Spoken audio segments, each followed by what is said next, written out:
और पटके से सम्मानित किया।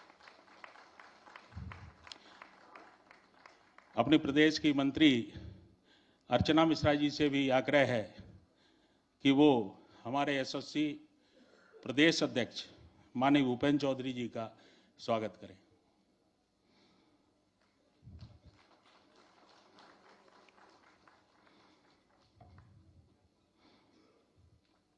हमारे प्रदेश के मंत्री आदरणीय वसंत त्यागी जी से आग्रह है कि वो आदरणीय केशव प्रसाद जी का माननीय उप मुख्यमंत्री का स्वागत करें।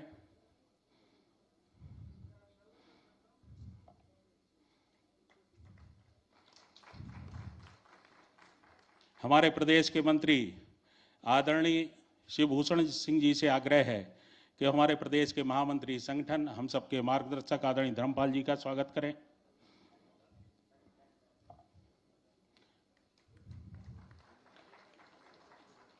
आदरणीय अर्चना मिश्रा प्रदेश मंत्री जी से आग्रह है कि वो हमारे यशस्वी उप मुख्यमंत्री आदरणीय ब्रजेश पाठक जी का स्वागत करें।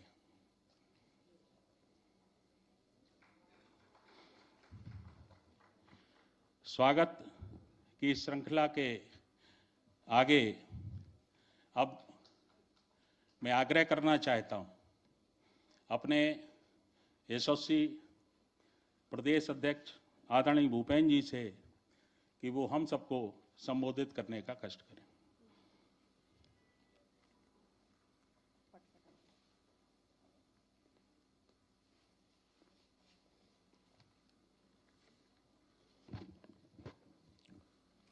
बोलिए भारत माता की, भारत माता की, भारत माता की, भारतीय जनता पार्टी। सेवा सुशासन और गरीब कल्याण के 11 वर्ष पूरे होने के उपलक्ष्य में आगामी कार्यक्रमों की दृष्टि से आज ये प्रदेश स्तरीय कार्यशाला में आज हम सबका सौभाग्य है कि हमारे यशस्वी माननीय मुख्यमंत्री जी यहाँ उपस्थित हैं। मैं उनका स्वागत और अभिनंदन करता हूँ। भारतीय जनता पार्टी के राष्ट्रीय महामंत्री और केंद्रीय टीम के माननीय सदस्य आदरणीय दुष्यंत गौतम जी, भारतीय जनता पार्टी के वरिष्ठ नेता उत्तर प्रदेश के पूर्व अध्यक्ष रहे उप मुख्यमंत्री आदरणीय केशव प्रसाद मौर्य जी,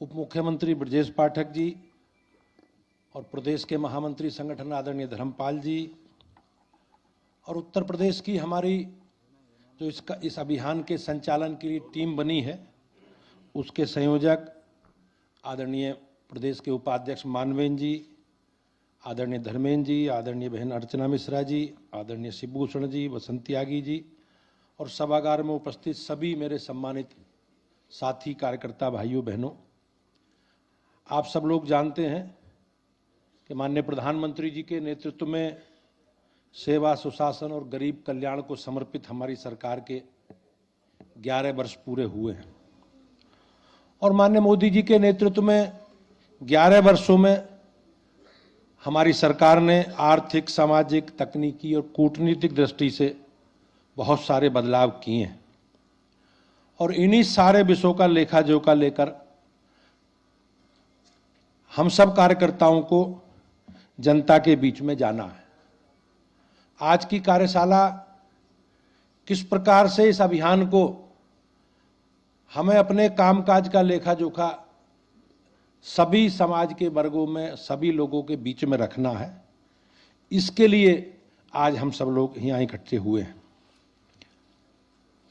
आज हमारे लिए गर्व का विषय है कि देश की जनता ने तीसरी बार माननीय प्रधानमंत्री जी के नेतृत्व में अपना विश्वास व्यक्त किया और भाइयों बहनों, ये एक ऐतिहासिक पक्ष है कि पिछले 60 वर्षों में ऐसा पहली बार हुआ है कि किसी राजनीतिक दल को किसी व्यक्ति के नेतृत्व में, किसी नेता के नेतृत्व में तीसरी बार देश की सेवा करने का अवसर देश की जनता ने दिया है। इससे पहले 52, 57 और 62 में जवाहरलाल जी को, कांग्रेस पार्टी को ये अवसर दिया था, लेकिन उस समय परिस्थिति अलग थी, देश आज़ाद हुआ था और कांग्रेस बड़ी पार्टी थी और कांग्रेस का स्वरूप इस प्रकार का था कि उसे चुनौती देने वाला पूरे देश में कोई अखिल भारतीय पार्टी मुझे लगता है उस समय रही नहीं होगी। लेकिन आज जिस प्रकार की परिस्थितियां हैं, उन परिस्थितियों में देश की जनता ने हमें आशीर्वाद दिया, मोदी जी को आशीर्वाद दिया, हम सबके प्रयास से ये काम संभव हो पाया है। तो भाइयों बहनों, हमारे लिए महती जिम्मेवारी है और हम अपने सरकार के, चाहे केंद्र सरकार के 11 वर्षों में जो जो काम हम लोगों ने किए हैं, जनता के लिए जो जो काम किए हैं, जिसके कारण आज बदलता हुआ प्रदेश और बदलता हुआ देश हम सबके सामने है, तो उसकी चर्चा हम सब लोगों को करनी है। आज की आयोजित कार्यशाला में माननीय प्रधानमंत्री जी के नेतृत्व में देश में और हमारे राज्य में जो परिवर्तन आए हैं, गरीब कल्याण के हर मोर्चे पर भारतीय जनता पार्टी की उपलब्धियों की एक लंबी श्रृंखला है। प्रधानमंत्री जी के कार्यकाल में सरकार के बीच और जनता के ये एक ऐतिहासिक समन्वय रहा है। सरकार ने अपने लंबे कार्यकाल में ऐसे काम किए हैं जिससे देश की जनता संतुष्ट है, देश की जनता का विश्वास भारतीय जनता पार्टी मोदी जी के प्रति है। इसके पीछे सरकार के ऐतिहासिक और साहसिक फैसले और कार्यक्रम हैं। लोगों के जीवन में अनेकों बदलाव लाने वाली योजनाएं, चाहे जनधन हो, उज्ज्वला योजना हो, आयुष्मान योजना हो या घर घर नल जैसी जन कल्याणकारी योजनाओं से आम आदमी के जीवन में बड़ा बदलाव लाने का काम सरकार ने किया है। देश के अंदर आधारभूत ढांचे में बड़े स्तर पर निर्माण हुआ है जिससे लोगों का जीवन सुगम हुआ है। कोई हम इसकी अनदेखी नहीं कर सकता। मोदी जी के नेतृत्व में सरकार ने अपने पहले और दूसरे और तीसरे कार्यकाल में ऐसे ऐतिहासिक फैसले लिए हैं जो देश के विकास में मील का पत्थर साबित हुए। भाइयों बहनों, कुछ फैसले इतने साहसिक हैं कि जिसने पूर्व की सरकारों में सोचने के लिए एक कठिन समय था, जैसे सीमा पार सर्जिकल स्ट्राइक, 3 तलाक को आपराधिक कृत्य के दायरे में लाना, जम्मू कश्मीर से धारा 370 को निष्क्रिय करना, पाकिस्तान पर एयर स्ट्राइक करना और इसी तरह महिला आरक्षण कानून, वक्फ कानून में संशोधन और अभी हाल में पाकिस्तान को जिस प्रकार से पस्त कर और विश्व को दंड करने वाला ऑपरेशन सिंदूर का निर्णय हमारे लिए ऐतिहासिक है। और ये पहली बार हुआ है कि हमारी सरकार ने, हमारे देश ने मोदी जी के नेतृत्व में इस प्रकार के साहसिक कदम उठाकर जिस प्रकार से आतंकवादियों के खिलाफ कार्रवाई की है, वो भाइयों बहनों उससे पहले कुछ ही देश इस प्रकार की कार्रवाई कर पाते थे।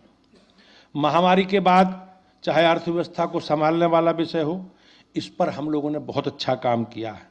आज हम रक्षा क्षेत्र में भी आत्मनिर्भर बनने की ओर आगे बढ़ रहे हैं। 2023-24 में देश का रक्षा उत्पादन निश्चित रूप से आज बढ़ा है और माननीय रक्षा मंत्री जी के नेतृत्व में, जो हमारे लिए सौभाग्य की बात है कि वो हमारे यहीं से सांसद हैं, उनके क्षेत्र में जिस प्रकार से रक्षा के उत्पादन के क्षेत्र में एक बड़े कदम उठाए गए हैं, उस दुनिया में भारत की कहीं ना कहीं सामरिक दृष्टि से बढ़ती हुई ताकत का प्रतीक है।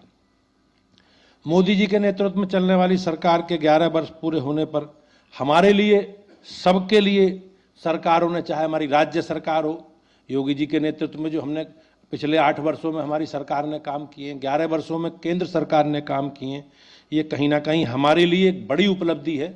और उस उपलब्धियों की चर्चा जन जन तक हमें अपने कार्यक्रम और अभियानों के माध्यम से हमें करनी है, जिसका विषय अभी संगठन के हमारे आदरणीय संगठन मंत्री धर्मपाल जी, आदरणीय दुष्यंत गौतम जी, जिस प्रकार की कार्य योजना उन्होंने बनाई है और किस प्रकार से हमें जन जन तक इस अभियान के एक व्यापक स्वरूप को बनाकर जन जन तक अपनी बात तक हमें पहुंचानी है, इस प्रकार की इस कार्य योजना में हम सब लोगों को मार्गदर्शन आदरणीय मंच का मिलेगा। मैं आदरणीय मुख्यमंत्री जी का, आदरणीय दुष्यंत गौतम जी का, आदरणीय केशव जी भाई साहब का, ब्रजेश जी का, धर्मपाल जी का और प्रदेश स्तरीय हमारी टीम का और सभी साथी कार्यकर्ता भाइयों बहनों का इस कार्यक्रम में उपस्थित होने के लिए बहुत बहुत स्वागत करता हूं, अभिनंदन करता हूं और निश्चित रूप से ये अपेक्षा करता हूं कि जिस प्रकार से आपने लंबे समय तक जिस प्रकार से कार्यक्रम अभियान पार्टी की ओर से आए हैं, हमारे केंद्रीय नेतृत्व ने दिए हैं, उसमें उत्तर प्रदेश ने अपना बेहतर प्रदर्शन करके सबको में अग्रणी स्थान प्राप्त किया है। तो इस कार्यक्रम में जो भी पार्टी की अपेक्षा है, हमारे केंद्रीय नेतृत्व की अपेक्षा है, उस अपेक्षा को हम सब लोग मिलकर पूरा करेंगे, ऐसा मेरा आप सब लोगों से निवेदन है। आप सबका बहुत बहुत धन्यवाद।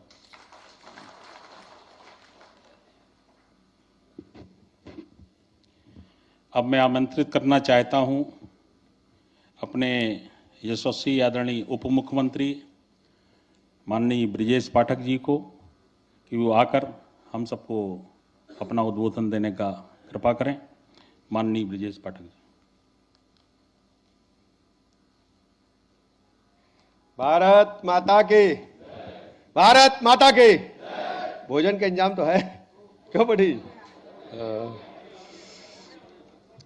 विकसित भारत का अमृतकाल सेवा सुशासन गरीब कल्याण को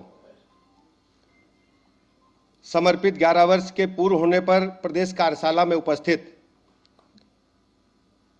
भारतीय जनता पार्टी के राष्ट्रीय महामंत्री, हम सबके नेता आदरणीय दुष्यंत गौतम जी, उत्तर प्रदेश के लोकप्रिय मुख्यमंत्री आदरणीय योगी आदित्यनाथ जी, भारतीय जनता पार्टी के यशस्वी प्रदेश के अध्यक्ष आदरणीय भूपेंद्र चौधरी जी, भारतीय जनता पार्टी के यशस्वी प्रदेश अध्यक्ष रहे लोकप्रिय उप मुख्यमंत्री आदरणीय केशव प्रसाद मौर्य जी, प्रदेश महामंत्री संगठन आदरणीय धर्मपाल जी, संचालन कर रहे प्रदेश के उपाध्यक्ष आदरणीय मानवेंद्र जी, पूरे प्रदेश से आए हुए हमारे प्रदेश के सभी पदाधिकारीगण, जिलाध्यक्षगण, सभी हमारे वरिष्ठजन, पत्रकार मित्रों, आज हम सब माननीय प्रधानमंत्री नरेंद्र मोदी जी के नेतृत्व में 11 साल पूरे होने के उपरांत पूरे प्रदेश में किस ढंग से हमें जन जन के बीच में जाना है, उस संबंध में चर्चा करने के लिए एकत्र हुए हैं। हम सब जानते हैं इन 11 वर्षों में पूरे देश में आमूल चूल परिवर्तन हुआ है।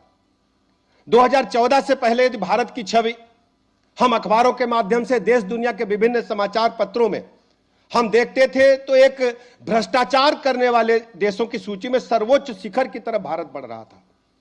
भारत के तत्कालीन प्रधानमंत्री जो 14 से पहले थे, दुनिया के दूसरे देशों में जाते थे तो भारत को वो सम्मान नहीं मिल पाता था। कई कई दिनों तक उन्हें इंतजार करना पड़ता था वहां के राष्ट्राध्यक्षों से मिलने के लिए। आज हम कह सकते हैं कि 2014 के बाद माननीय प्रधानमंत्री नरेंद्र मोदी जी ने जब देश की कमान संभाली, आमूल चूल परिवर्तन हो चुका है।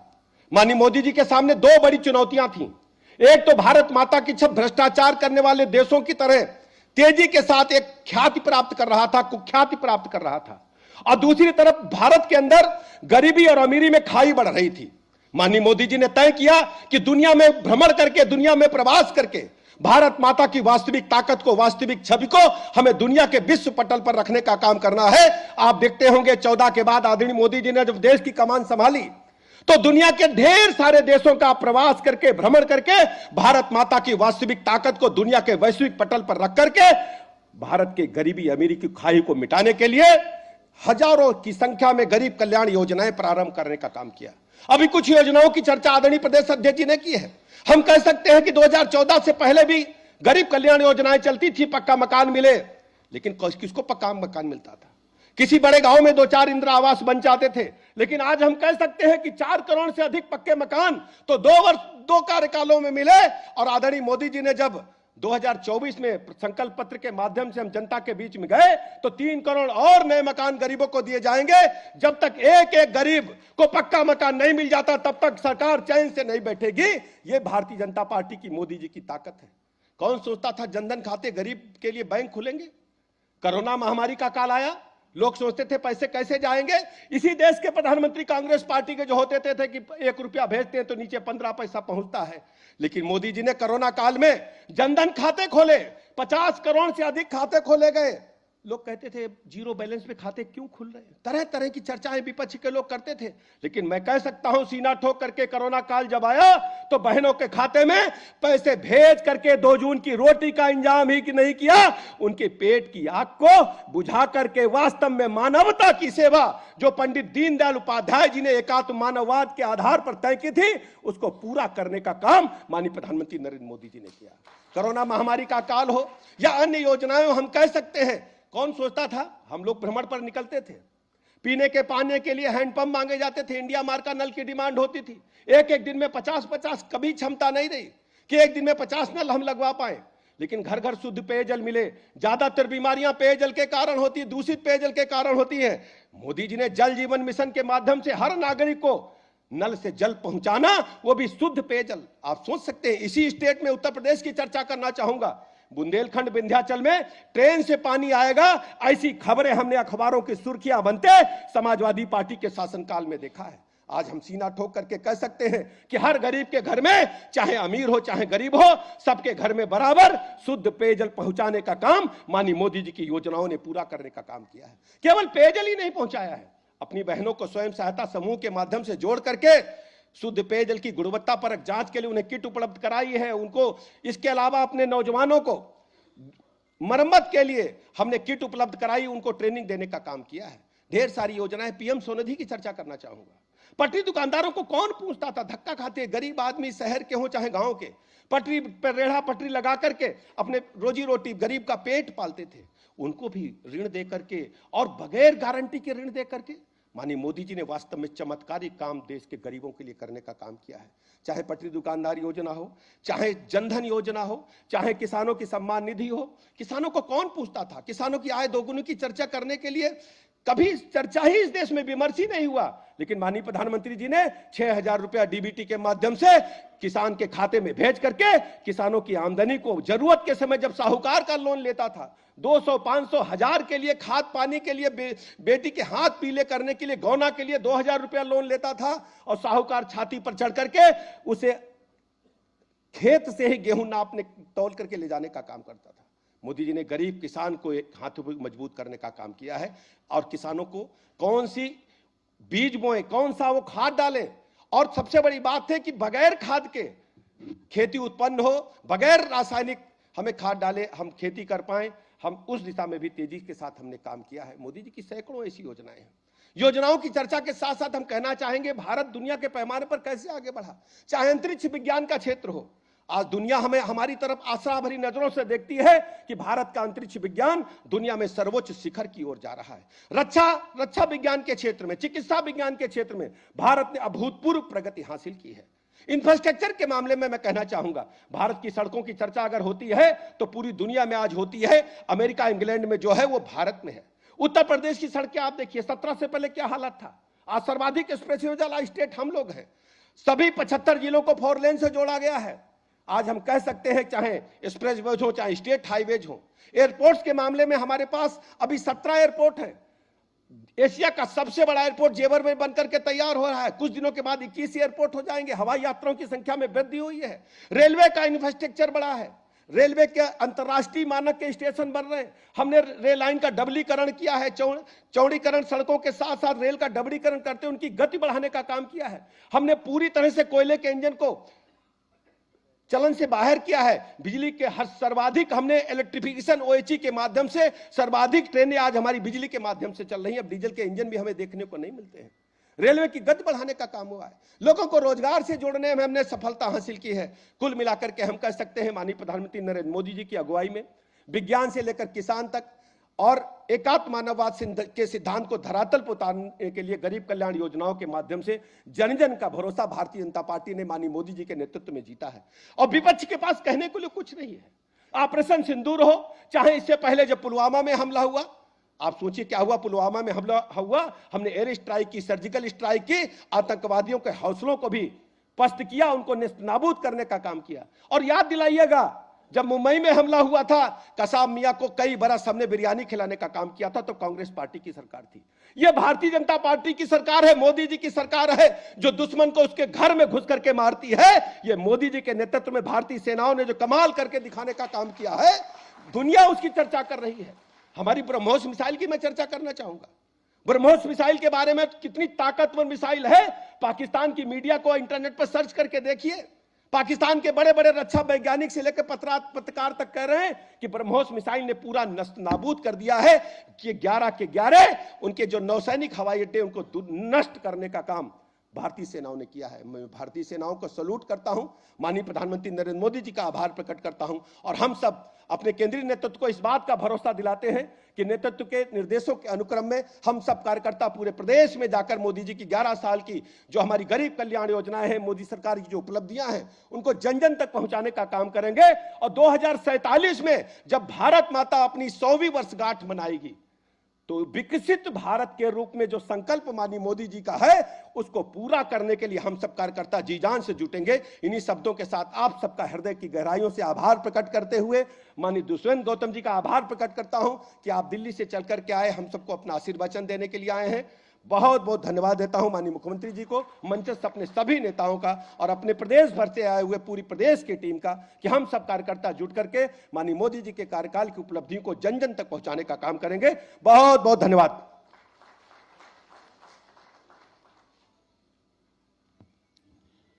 धन्यवाद माननीय उप मुख्यमंत्री आदरणीय ब्रजेश जी। अब मैं अपने मध्य में मंच की शोभा बढ़ा रहे हमारे उप मुख्यमंत्री आदरणीय केशव जी से आग्रह करूंगा कि हम सब लोगों का मार्गदर्शन करने की कृपा करें।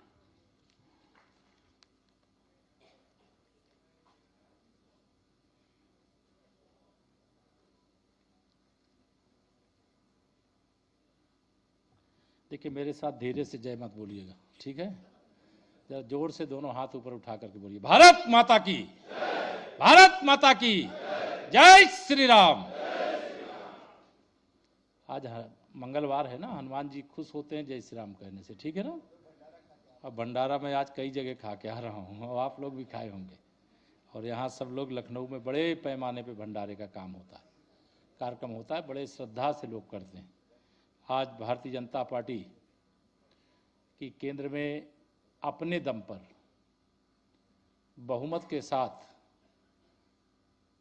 माननीय नरेंद्र मोदी जी को देश का प्रधानमंत्री बनाने के लिए 2014 में जब असंभव समझा जाता था, तब आपने हनुमान जी की तरह अपनी शक्ति को याद किया और माननीय मोदी जी को उत्तर प्रदेश से 73 सांसद दे करके भाजपा की पूर्ण बहुमत की देश में सरकार बना करके आपने उस ऊंचाई तक पहुंचाया कि आज भारतीय जनता पार्टी की ही नहीं बल्कि विरोधियों को भी इस बात का विश्वास हो गया है कि भाजपा का अगर कार्यकर्ता चाह लेगा तो कोई किसी भी सीट पर भाजपा को हरा नहीं सकता। तो आज के इस 11 वर्ष माननीय नरेंद्र मोदी जी के नेतृत्व में अगर 14 में आपने सरकार नहीं बनाई होती तो 2017 में हम लोग उत्तर प्रदेश में भी शायद सरकार नहीं बना पाते। तो यह 11 वर्ष देश के लिए, प्रदेश के लिए, देश के 140 करोड़ लोगों के लिए, प्रदेश के 25 करोड़ लोगों के लिए और भारतीय जनता पार्टी के एक एक कार्यकर्ता, समर्थक, मतदाता के लिए बहुत ऐतिहासिक रहे हैं। आज की इस कार्यशाला में केंद्रीय प्रतिनिधि के रूप में हमारे राष्ट्रीय महासचिव आदरणीय दुष्यंत गौतम जी आए हैं, उनका स्वागत है, अभिनंदन है।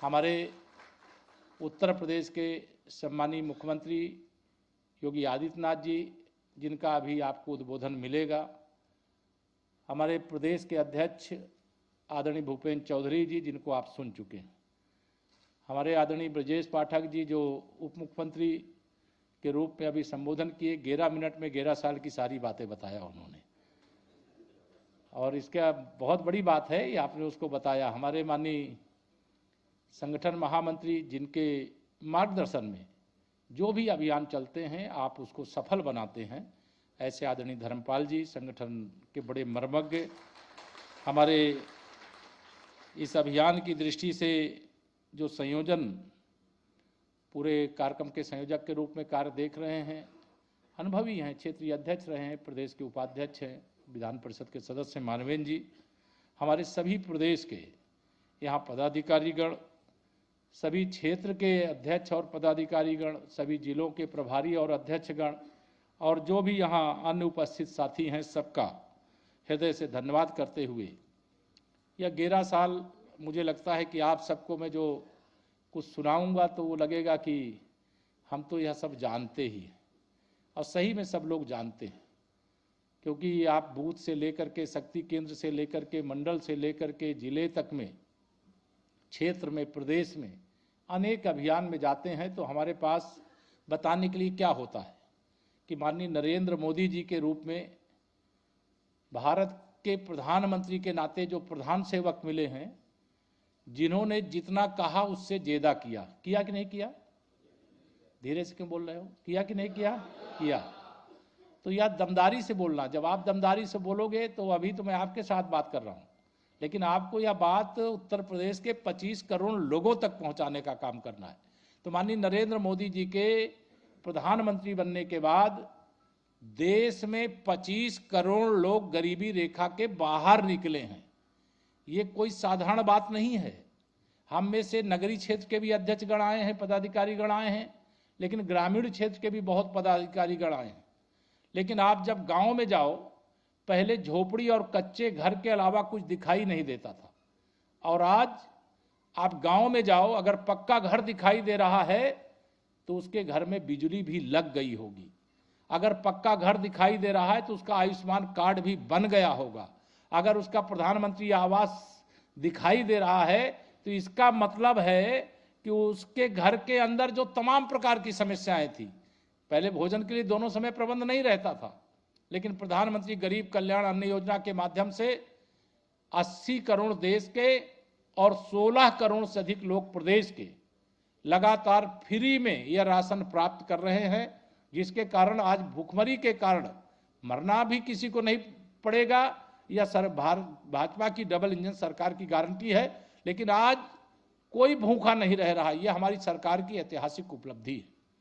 बहुत सारी उपलब्धियों का यह 11 वर्ष रहा है, और इन 11 वर्षों के कार्यकाल पूरे होने पर 9 तारीख को पूरा हो रहा है। बीच में अभी आपको एक कार्यक्रम और मिलेगा, जिसे 5 जून की बात आएगी, उसके अलग से शायद कोई अभियान होगा, लेकिन 5 जून को पर्यावरण दिवस है। 5 जून पर्यावरण दिवस अर्थात एक पेड़ मां के नाम। ये जन जन तक यह सवाल आवाज पहुंचनी चाहिए। इसीलिए कहते हैं अगर हमारा वन है तभी जीवन है, जल है तभी जीवन है। तो पर्यावरण की अनुकूलता के लिए यह भी अभियान आएगा।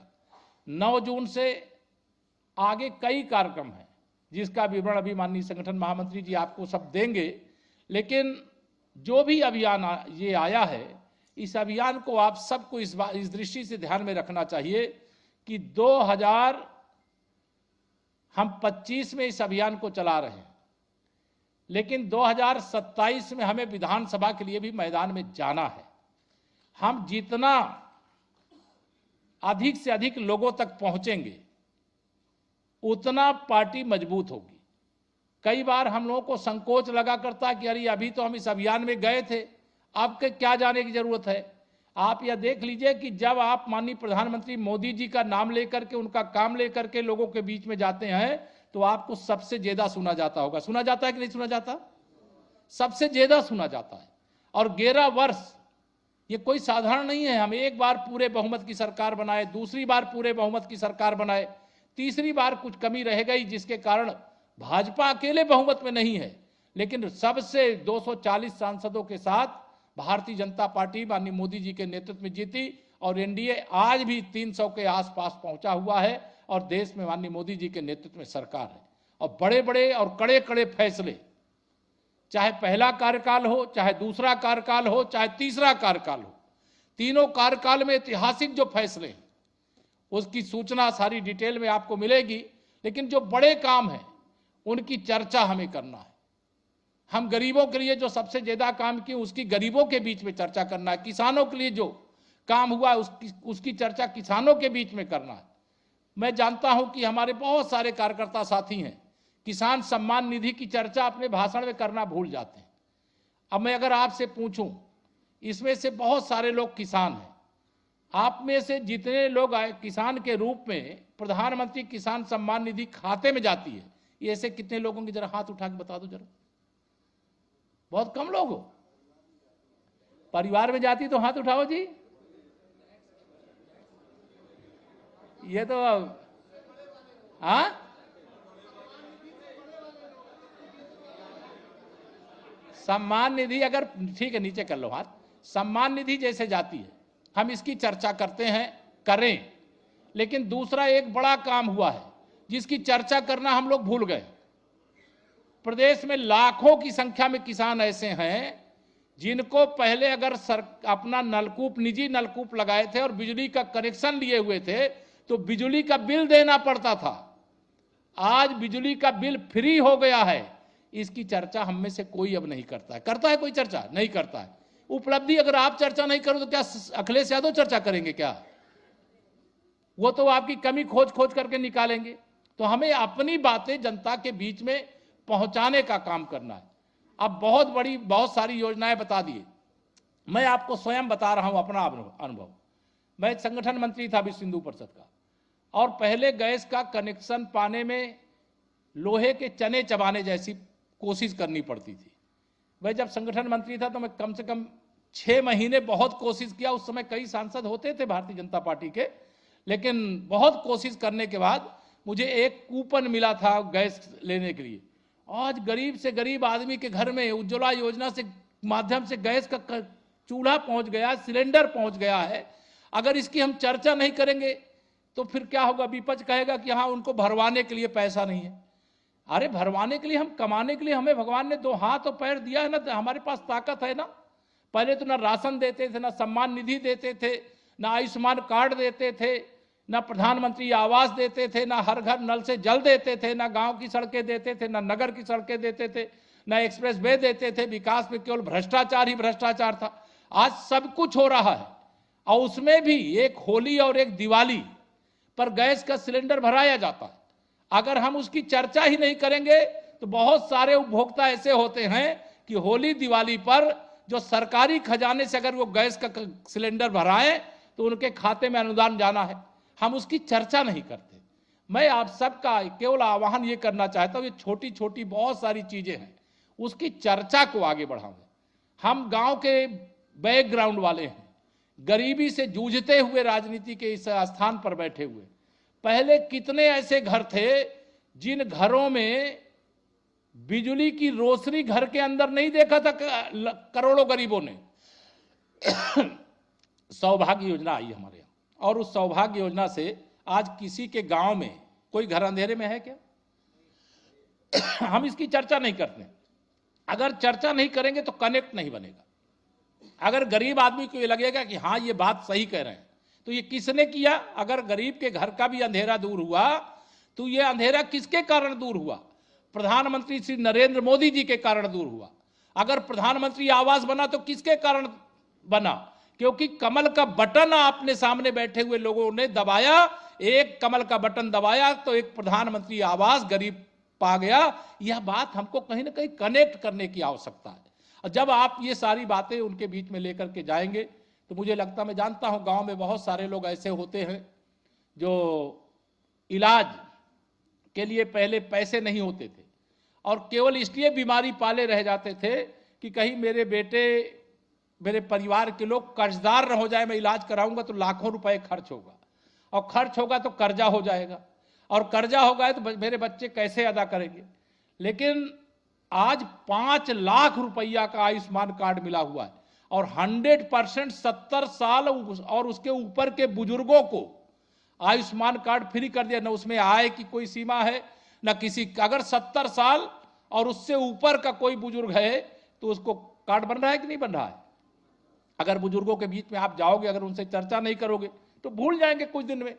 जैसे आज उनको बहुत सारे लोगों को लगता है कि प्रधानमंत्री आवास मिल रहा है, अरे ये तो मिलना ही था इसलिए मिल रहा है, राशन मिल रहा है तो मिलना ही था तो मिल रहा है। इसकी चर्चा करना है। कांग्रेस के शासन में क्या होता था, तुलना हमें कांग्रेस से करनी।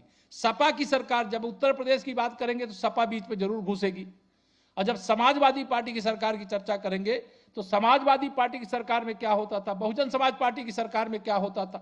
उस समय भ्रष्टाचार होता था, उस समय लूट होती थी। आज उस सबसे मुक्ति मिली है। आज भारतीय जनता पार्टी ने जो सुशासन, जो सच्चा राम राज्य का वादा किया था वह करके दिखाने का काम कर रहा है।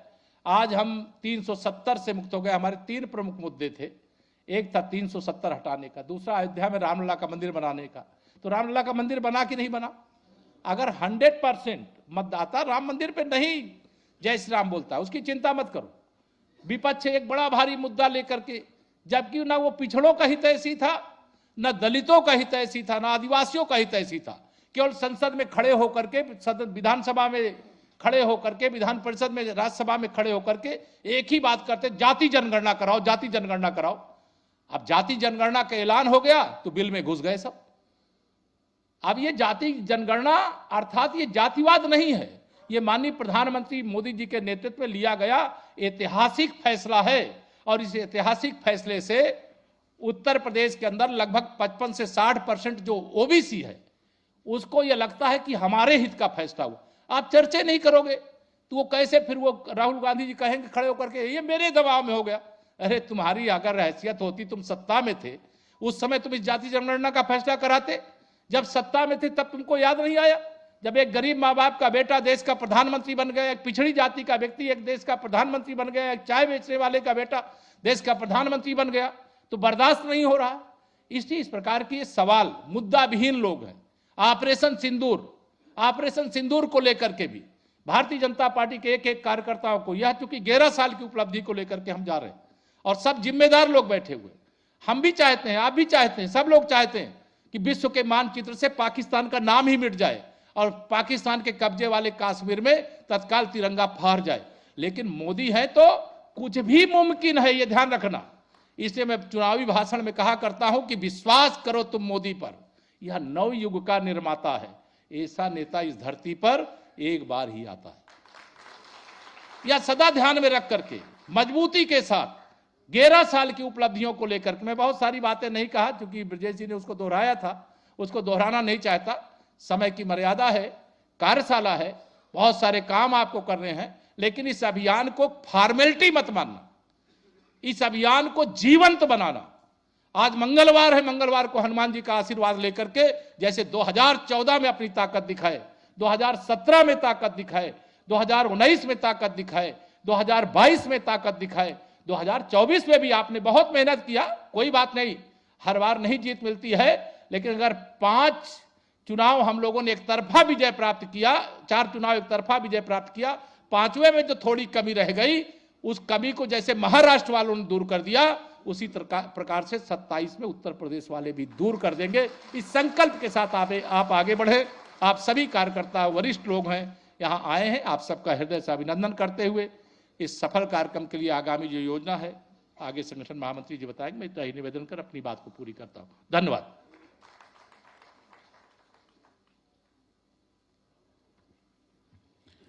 अब मैं आमंत्रित करना चाहता हूं हमारे सम्मानित माननीय राष्ट्रीय महामंत्री आदरणीय दुष्यंत जी, जिनके नेतृत्व में निश्चित तौर पर उत्तर प्रदेश को इस अभियान में आगे बढ़ना है। ऐसे आदरणीय दुष्यंत जी से आग्रह है कि हम सबका मार्गदर्शन करें। भारत माता की।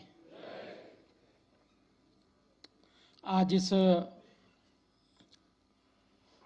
कार्यशाला की बैठक में उपस्थित उत्तर प्रदेश के मुख्यमंत्री, देश के वरिष्ठ नेता आदरणीय योगी आदित्यनाथ जी, भारतीय जनता पार्टी उत्तर प्रदेश के अध्यक्ष भूपेंद्र सिंह चौधरी जी, उप मुख्यमंत्री उत्तर प्रदेश केशव प्रसाद मौर्य जी, उप मुख्यमंत्री ब्रजेश पाठक जी, संगठन महामंत्री धर्मपाल सिंह जी, और जो मंच संभाल रहे हैं प्रदेश के उपाध्यक्ष और कार्यक्रम के संयोजक भाई मानवेंद्र सिंह जी, सामने बैठे हुए मेरे देश दुर्लभ कार्यकर्ता बंधु। आज भारतीय जनता पार्टी को 11 साल हो गए, तीसरे कार्यकाल का पहला वर्ष, गौरवशाली वर्ष, और इस पर ही हम कहीं ना कहीं संकल्प भी ले रहे हैं, विकसित भारत का अमृत काल। इन 11 वर्षों के अंदर अगर हम इसको अलग अलग संधि विच्छेद कर इस पर चर्चा करें तो मालूम पड़ता है कि 2014 के अंदर जो भारत हमें मिला था, तमाम गड्ढों से भरा हुआ भारत था, भ्रष्टाचारी भारत था, जो शासन कर रहे थे वो माँ बेटे 5,000 करोड़ की घोटाले की जमानत पे छूटे हुए थे। और वही नहीं है, देश हर स्तर पर भ्रष्टाचार में लिप्त था। मनरेगा वाले मजदूरों को जो मजदूरी मिलने चाहिए थी उसके बोगस सर्टिफिकेट बनाए गए, बोगस राशन कार्ड बनाए गए, बोगस भर्ती। कांग्रेस का एक एक नेता, विपक्ष का एक एक नेता जिस भी क्षेत्र में खा सकता था, वो राजीव गांधी जी का जो कहा करते थे कि मैं 1 रुपया भेजता हूं 15 पैसे पहुंचते हैं, 85% घोटालों में लिप्त सरकार थी। वो सरकार थी जो हमारे मर्यादाओं को, हमारे सोच और विचार को, जिसके लिए हमारे पूर्वज राम मंदिर के निर्माण के लिए लगातार लड़ते रहे, संघर्ष करते रहे। वही सरकार थी जिसने कहा था कि राम पैदा ही नहीं हुए। वही सरकार थी जिसने कहा राम सेतु है नहीं। वो सरकार थी जिसने हमारे मापदंडों को, चाहे धार्मिक हो, चाहे सनातन हो, चाहे राष्ट्रवाद को हो, सबको झुटलाने का काम किया। एक एक डाल पर घोटाला, आतंकवाद इस भूमिका के अंदर कि हर व्यक्ति को घर से निकलने के बाद मालूम नहीं है वापसी घर पर आएगा नहीं आएगा, क्योंकि हर मंदिर के बाहर, हर गुरुद्वारे के बाहर, हर बस के अंदर, हर ट्रेन के अंदर, हर रेलवे स्टेशन, सभी पर लिखा होता था कृपया करके देख लें, आपत्तिजनक चीज बम हो सकती है।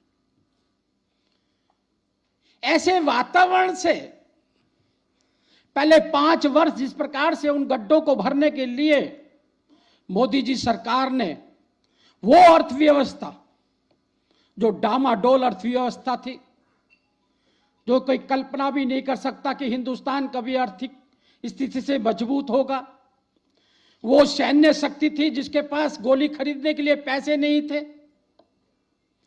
वो सैन्य शक्ति थी जो 2-3-4 दिन का लड़ाई लड़ सकती थी। देश को हर तरीके से कमजोर करने का एक षड्यंत्र 2014 से पहले शासन करने वाले ने देश को खोखला करने का काम किया। हमने उन 5 सालों के अंदर, पहले 5 सालों के अंदर 2014 से लेकर 2019 तक जिस प्रकार से संघर्ष कर कर आत्म बल को वापसी लाने का काम किया और देश को संसाधनों पर पहला हक माइनॉरिटी से निकालकर सबका साथ, सबका विकास, संसाधनों पे अगर पहला किसी का हक है तो वो गरीब का हक है, वहां तक ले आने का काम किया। कल्पना करें, आजादी के 75 वर्ष बाद किस प्रकार से लोगों को घर में नल नहीं था, पीने का पानी नहीं था, शौचालय नहीं थे, मकान नहीं थे, सारी सुविधाओं को किस प्रकार से हमने एक एक के घर तक पहुंचाने का काम किया है। उस वातावरण से हम देश को निकाल कर लेकर आए। परिवारवाद, ऐसे हालातों के अंदर मुझे उस दिन बहुत खुशी और आश्चर्य भी हुआ जब देश के प्रधानमंत्री दूसरे कार्यकाल के 3रे वर्ष के अंदर लाल किले से बोल रहे थे और लाल किले से जब उनको तोपों की सलामी दी गई थी, पहली बार देश के अंदर प्रधानमंत्री को जिस तोप की सलामी दी गई थी वो भारत की बनी हुई पहली तोप थी। ये हमारी सैन्य शक्ति थी। जो नट बोल्ट भी बाहर से मंगाते हैं, गोली भी बाहर से मंगाते हैं, कुछ दूसरे कार्यकाल के अंदर हमने देश को उस स्थिति में लाके खड़ा कर दिया कि आज हम आयात नहीं निर्यात कर रहे हैं। अभी मेरे मित्र बता रहे थे, आज तो हमारे ब्रह्मोस की चर्चा होती है। आज विश्व के अंदर मालूम पड़ रहा है कि देश एक सैन्य शस्त्रों के अंदर, भारत एक मजबूत स्थिति के अंदर खड़ा हो गया है। किस प्रकार से हमने सड़कों का निर्माण किया, एयरपोर्टों का निर्माण किया, और तो और कोरोना जैसी महामारी से मैं तो कहता हूं अगर जनता को अगर आप याद दिलाएंगे कि देखो हमने कोरोना जैसी महामारी से आपको बचाया है, और आज तुलनात्मक आप उनको बताएंगे कि अगर कांग्रेस होते पल्स पोलियो की ड्रॉप आने में 15 वर्ष लगे और उसमें भी वो घोटाला किया गया, पैसे खाए गए। अगर कोरोना कांग्रेस काल के अंदर आता और उसकी वैक्सीन आने के अंदर 15 साल लगते तो मेरे ख्याल आप और हम सामने सामने नहीं बैठे होते। लेकिन देश के प्रतिभावान प्रधानमंत्री जी ने अपने साइंटिस्टों पर, अपने डॉक्टरों पर, सब पे विश्वास करते हुए, देश की प्रतिभा को इस्तेमाल करते हुए एक नहीं 3 वैक्सीन देश के नागरिकों को फ्री देने का काम किया। और फ्री नहीं दी, वसुधैव कुटुंबकम जो हम कहते हैं करके दिखाते हैं। 100 देशों को 40 करोड़ फ्री वैक्सीन देने का काम जो देश के प्रधानमंत्री ने किया, वो कूटनीति आज काम आ रही है। हमारे कोरोना काल से बताया, आतंकवाद से बचाया। और दूसरा कार्यकाल हमारा, जिसमें प्रधानमंत्री ने कहा कि ना हम किसी से नजरें झुका के बात करेंगे, ना नजरें उठा के बात करेंगे, नजरों में नजरें डाल के बात करेंगे। लेकिन इस 11वें वर्ष के अंदर प्रधानमंत्री ने बता दिया, जो हमसे आंख दिखा के बात करेगा तो उसको हम घर में जाके मारने की हिम्मत भी रखते हैं। ये परिवर्तित भारत है जी, ये बदला हुआ भारत है जी। ये भारत वो भारत है जो संसार के अंदर तीसरी अर्थव्यवस्था की ओर बढ़ रहा है। जो 5वीं अर्थव्यवस्था से 4थी अर्थव्यवस्था पे आज हम खड़े, तीसरी अर्थव्यवस्था की ओर हम आगे जाने का काम कर रहे हैं। बंधुओं, जब हम बात करते हैं शक्तिशाली भारत की बात करते हैं, जब हम बात करते हैं विकसित भारत, जब विकसित भारत की बात करते हैं, आज हम अमृतकाल के अंदर प्रवेश कर गए हैं। 2 वर्ष अमृतकाल के अंदर आ गए हैं। और 2047 का भारत कैसा चाहिए, उसके बारे में जब प्रधानमंत्री की सोच और विचार पर चर्चा करते हैं, उनके विचारों पर चलने की बात करते हैं, तो हमें लगता है कि हम उस ओर बढ़ रहे हैं जो परम गुरु बेवब गुरु भारत सोने की चिड़िया भारत होता था, उस ओर बढ़ने का काम हम अब कर रहे हैं। विकसित भारत जिसकी शुरुआत हमने दूसरे कार्यकाल से कर दी, कि गुलामी की कोई भी निशानी जो हमें बताती हो कि हम अंग्रेजों के गुलाम रहे, जो बताती हो कि हम मुगलों के गुलाम रहे, ऐसी कोई भी निशानी हम छोड़ने वाले नहीं है।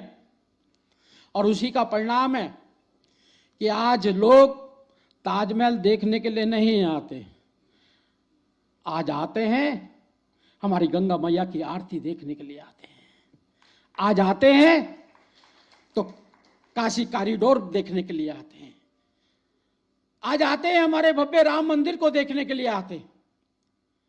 ये परिवर्तन करके हमने दिखाया है।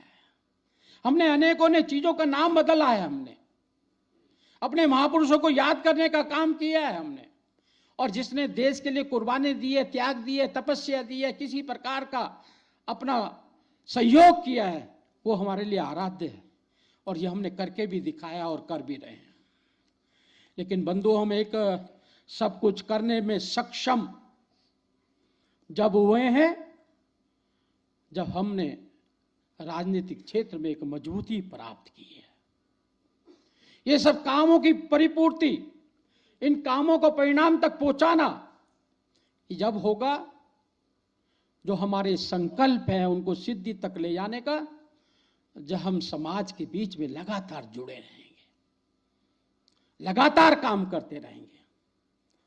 और आपकी इस शक्ति ने अभी अभी दिखाया है, पहलगांव के अंदर एक बहुत बड़ा जो पाप पाकिस्तान ने किया, धर्म देखकर और धर्म की सत्यता के लिए कपड़े उतार कर भी चेक करने के बाद में जो हत्या की गई, सबसे बड़ा घिनौना कांड था।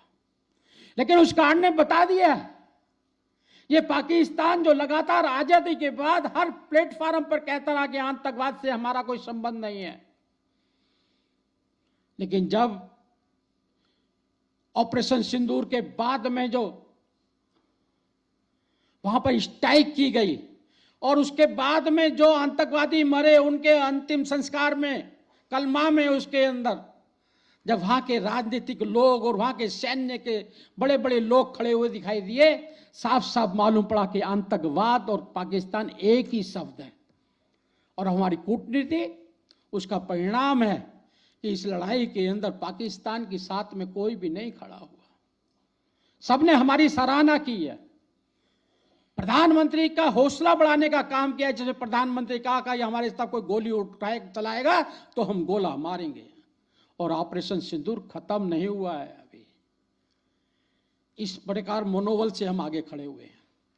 इसी के लिए ये 11 साल नहीं, हम 2047 तक भारत के अंदर भारतीय जनता पार्टी के अमृतकाल के अंदर भारतीय जनता पार्टी की सरकार चाहते हैं, और उसकी शुरुआत, अमृतकाल की शुरुआत इस 2 साल के अंदर शुरू हो चुकी है। हमने ऐसा भारत देना है जो हमारे पूर्वज चाहते थे। अपने बच्चों को सुरक्षित भारत देना है, और उस भारत के लिए सतत हमने प्रयास करने हैं। अभी अपने ऑपरेशन सिंदूर के अंदर तिरंगा यात्रा, जनमानस ने जितना आपको साथ दिया है कमाल है। मैं भी पांडिचेरी था, तमिलनाडु था, बम्बई था, काफी जगह गया, लेकिन तमिलनाडु जो हमारा कार्य क्षेत्र इतना अच्छा नहीं है राजनीति क्षेत्र से, लेकिन आपको जान के आश्चर्य होगा 15 से 20 हजार आदमी तमिलनाडु के अंदर और पूरी बारिश के अंदर भारत माता की जय और तिरंगा लेकर चलते हुए दिखाई दिए गए। जो लोग भारतीय जनता पार्टी को पसंद नहीं करते उन्होंने तिरंगा हाथ में लिया, और मुझे खुशी है जब तिरंगा उनके हाथ में था तो उनके दिल में राष्ट्रवाद था, और जब दिल में राष्ट्रवाद आता है तो अपना आप ही वो भारतीय जनता पार्टी से जुड़ जाता है। क्योंकि भारतीय जनता पार्टी के एक एक पूर्वज ने, हमारे पुरोधाओं ने भारतीय जनता पार्टी को इस ऊंचाई तक पहुंचाने का काम किया है कि देश का अगर पर्यायवाची कोई होता है, वैभवशाली देश का कोई पर्यायवाची होता है, तो वह भारतीय जनता पार्टी का कार्यकर्ता होता है। इसलिए हम अब से लेकर लगातार आने वाले समय के अंदर जिस प्रकार से आज ये कार्यशाला आपकी हो रही है, राष्ट्रीय अध्यक्ष जी ने एक वीसी की थी पहले, उसके बाद संतोष जी ने आप सबके प्रदेशों के संयोजक, सह संयोजक साथ में वीसी द्वारा हमें क्या करना चाहिए वो हुआ। आज प्रदेशों की कार्यशाला, आज 3 तारीख को सभी प्रदेशों की कार्यशाला संपन्न हो जाएगी। लेकिन ये यहां पर रुकना नहीं है, ये संगठन को मजबूत करना है, प्रवास करना है, मेहनत करनी है, और जो मेहनत का जुम्मा तुम्हारे कंधों पर है। आपने करना भी है, करके भी दिखाना है। जो कार्यशाला आज प्रदेश की हो रही है, आने वाले 2 दिन के अंदर जिले की कार्यशाला होंगे, उसके अंदर मंडल के संयोजक, सह संयोजक, और उसके बाद में कार्य चालू होगा। जो हमारे राष्ट्रीय अध्यक्ष जी ने योजना बनाई है उसके हिसाब से हम आगे बढ़ने का काम करेंगे। और उसके बाद में कार्यशाला के बाद में कार्य का करना, नियोजन करना, जो कि लगातार 8 जून को हमारे राष्ट्रीय अध्यक्ष जी प्रेस कॉन्फ्रेंस करेंगे।